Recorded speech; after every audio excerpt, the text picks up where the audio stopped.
Murodxon To'rayev. Bu ism nafaqat O'zbekistonda, balki butun Markaziy Osiyoda jang san'atining timsolidir. U tarbiyalagan shogirdlar orasida bir shunday iqtidorli egasi borki, uni chaqqonlikda tengi yo'q deyshadi. U Qashqadaryoning mard o'g'loni, sirli ammo yuragida o'ti bor jangchi Elbek Rahimov, ya'ni Boyka laqabi bilan tanilgan afsonaviy yigit. Bir necha yillar oldin ko'cha bezorlari bilan yuzaga kelgan janjalda fojiali tarzda halok bo'ladi.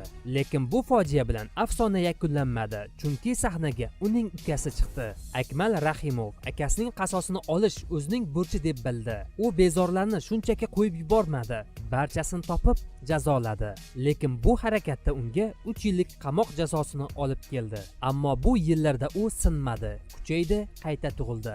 Qamoqqa kirishdan oldin MMA, kurash, sambo va karateni mukammal o'rgangan edi. Akmal Rahimov MMAda 3 ta jang o'tkazdi va barchasida g'alaba qozondi va bundan tashqari O'zbekiston chempioni, Osiyo va jahon chempioni bo'ldi. Endi esa u 3 yillik tanaffusdan so'ng Akmal Rahimov yana sportga qaytmoqda. U qolgan joydan emas, yanada yuqoridan boshlash niyatida. Qadrli do'stlar, Akmal Rahimov sizni qo'llab-quvvatlashingizga arzigulik jangchi, Qashqadaryoning jasur, g'ururli, mard yigitlardan biri va qolaversa Akmalni tez kunlarda Oktagon ligasida ham ko'rishni nasib etsin.